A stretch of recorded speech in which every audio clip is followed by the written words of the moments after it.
नाज़रीन करام, आज हम आपके सामने पेश करने जा रहे हैं शहंशाह हिंद अताए रसूल आले नबी औलादे अली सरकार ख्वाजा ख्वाजगा वाली हिंदुस्तान शहंशाह हिंद हुजूर ख्वाजा गरीब नवाज रहमतुल्लाह अलैह की करामात का एक बड़ा ही दिलचस्प और ईमान अफरोज वाक़या, जिसे सुनकर आपका ईमान ताज़ा होगा और आपको बहुत खुशी भी होगी जानकर कि सरकार ख्वाजा गरीब नवाज रहमतुल्लाह अलैह किस शान के मालिक हैं। ये वाक़या है सरकार ख्वाजा गरीब नवाज रहमतुल्लाह अलैह और एक स्टेशन मास्टर का, जो कि गैर मुस्लिम भी थे और पंडित भी थे, कि किस तरह हुजूर गरीब नवाज रहमतुल्लाह अलैह ने अपने विसाल के बाद भी लोगों को मुशर्रफ इस्लाम किया।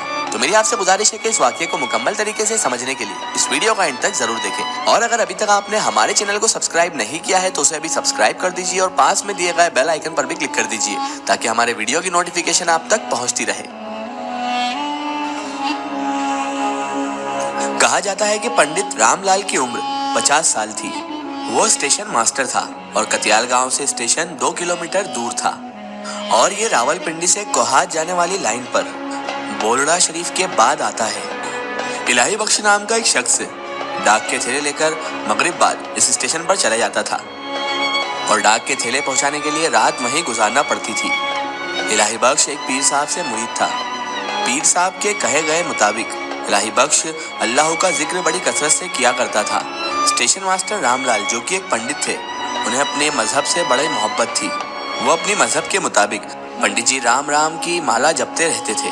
एक दिन पंडित रामलाल ने इलाही बख्श से कहा कि मैं राम राम की माला जपता रहता हूँ, लेकिन ताज्जुब की बात यह है कि मेरे दिल को सुकून नहीं मिलता। इलाही बख्श ने कहा, कुरान मजीद में अल्लाह ताला का इरशाद है, बेशक दिलों का सुकून तो अल्लाह ताला के जिक्र में है। इलाही बख्श नमाज मगरिब के बाद बुलंद आवाज से अल्लाह का जिक्र करता तो पंडित उससे मुतासिर हुए बगैर ना रह सकता था। इलाही बख्श ने पंडित रामलाल को कलमा तैयबा के मायने बताए और इस्लाम की खातिर सहाबा किराम को दी जाने वाली तकलीफों का जिक्र किया कि किस तरह मुसलमान अपने बीवी बच्चा घर बार सब छोड़कर मक्का से मदीना हिजरत कर गए, वो भी सिर्फ और सिर्फ इस इस्लाम दीन के लिए। पंडित रामलाल ये सब चीजें सुनकर बड़ा मुतासिर हुआ और वो कहने लगा, अभी मैं कोई बड़ा फैसला करने लगा हूँ। मैं कोशिश करूंगा कि मेरे बीवी और बच्चे मेरे साथ इस फैसले में शामिल हों, और वो फैसला ये है कि मैं इस्लाम को कबूल करूंगा। आखिर एक दिन पंडित रामलाल ने अपने दिल की बात उनकी बीवी को बता दी और कहा कि वो और बच्चे दोनों इस्लाम कबूल कर लें। लेकिन पंडित जी की बीवी ने उनकी बात सुनकर रोना धोना शुरू कर दिया और कहा कि अपना मजहब छोड़ने की गलती ना करना।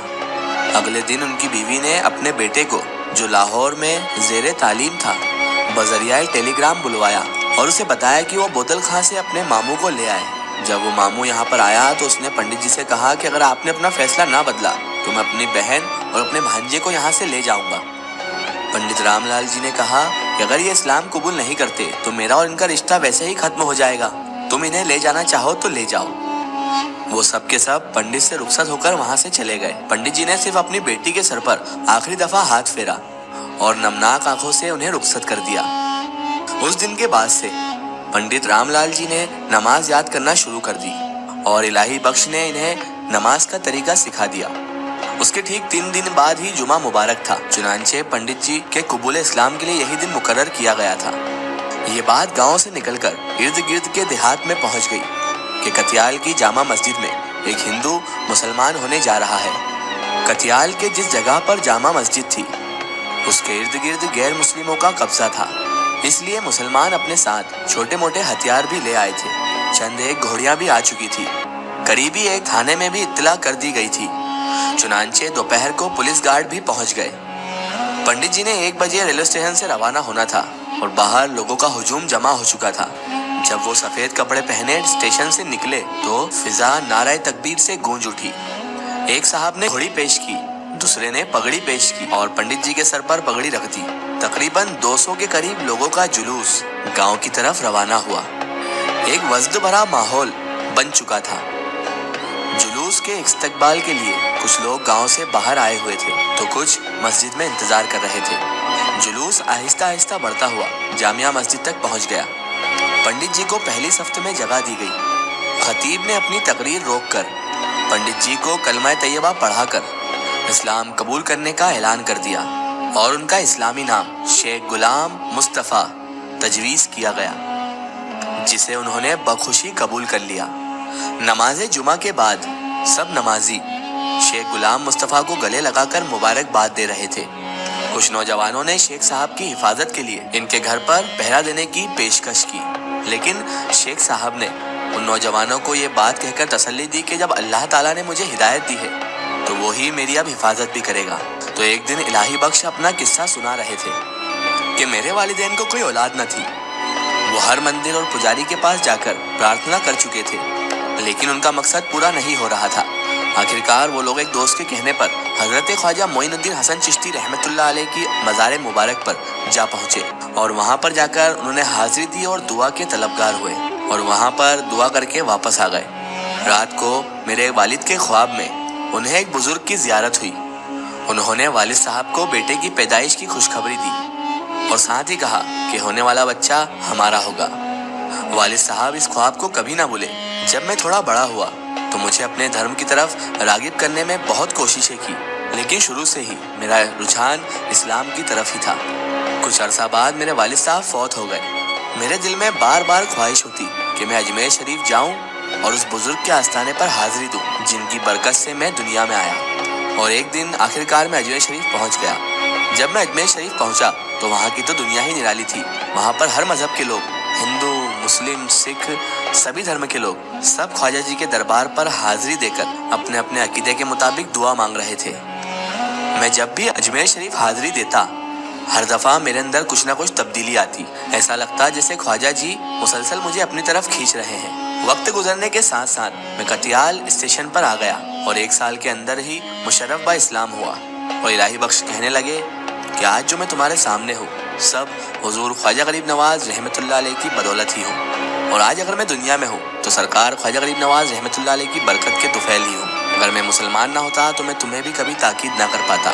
تو یہ سب سرکار غریب نواز رحمۃ اللہ علیہ کا ہی کرم ہے۔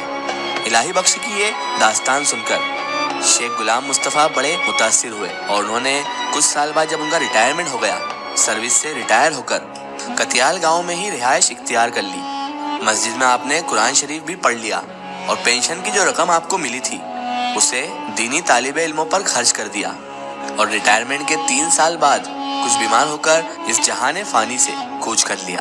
ایک صاحب دل نے آپ کی قبر پختہ کرا کر ان کا نام اس کے اوپر لکھوا دیا، غلام مصطفیٰ۔ سبحان اللہ۔ ناظرین کرام، یہ شان ہوتی ہے اولیاء اللہ کی، یہ شان ہے حضور خواجہ غریب نواز رحمۃ اللہ علیہ کی۔ ناظرین کرام، سرکار غریب نواز رحمۃ اللہ علیہ نے اپنی حیات طیبہ میں بے شمار کراماتیں دکھائی، لیکن آپ نے اپنے بعد وصال بھی ایسی ایسی کراماتوں کا ظہور کیا جس سے لوگوں کا ایمان تو تازہ ہوا ہی، ساتھ ہی ساتھ ایسے لوگ مشرف با اسلام بھی ہوئے جو اسلام کی نعمت سے وابستہ نہ تھے۔ ایک ایسے ہی شخص تھے الہی بخش اور شیخ غلام مصطفیٰ۔ الہی بخش بھی بچپن سے غیر مسلم پریوار میں بڑے ہوئے، لیکن ان کی محبت اور ان کی عقیدت اسلام سے بہت زیادہ تھی، اور بزرگان دین سے انہیں بہت لگاؤ تھا۔ تو اینڈ میں آ کر وہ بھی مشرف با اسلام ہوئے، اور ان کی ہی وجہ سے پنڈت رام لال جی بھی مشرف با اسلام ہوئے، اور ان کا نام ہوا شیخ غلام مصطفیٰ۔ اللہ اللہ، کیا شان ہے سرکار غریب نواز کی، کیا شان ہے خواجہ خواجگاہ والی ہندوستان شہنشاہ ہند عطائے رسول کی، کہ آپ نے اپنے پردے کے بعد بھی، اس دنیا سے پردہ فرمانے کے بعد بھی لوگوں کو مشرف با اسلام کیا۔ ناظرین کرام، جیسا کہ ہم جانتے ہی ہیں کہ حضور غریب نواز رحمۃ اللہ علیہ کی بدولت ہی ہند میں اسلام پھیلا ہے۔ اللہ تعالیٰ نے سرکار غریب نواز رحمۃ اللہ علیہ کو ہندوستان میں بھیج کر اسلام کا وہ کام انجام فرمایا جو کسی اور بزرگ کے ذریعے اللہ تعالیٰ نے نہیں کیا۔ اسی لیے آپ کو شہنشاہ ہند کہا جاتا ہے، عطائے رسول کہا جاتا ہے، اور آپ تا قیامت تک ہندوستان کے بادشاہ ہی رہیں گے۔ کسی راجا کی چلتی ہے نہ مہاراجا کی چلتی ہے، کسی راجا کی چلتی ہے نہ مہاراجا کی چلتی ہے، حکومت ہند میں تو بس میرے خواجہ کی چلتی ہے، حکومت ہند میں تو بس میرے خواجہ کی چلتی ہے۔ اگر یہ واقعہ آپ کو واقعی بہت پسند آیا ہے تو کمنٹ میں یا خواجہ جی ضرور لکھیں۔ ایک ضروری اطلاع، اگر آپ بھی کسی بزرگ یا اولیاء اللہ کا واقعہ ہمارے چینل سے شیئر کروانا چاہتے ہیں، اور آپ چاہتے ہیں کہ ہم ان بزرگ کا واقعہ، کرامات یا کوئی معلومات پیش کریں، تو آپ ہمیں کمنٹ میں ان کے بارے میں بتا سکتے ہیں، اور ہمارے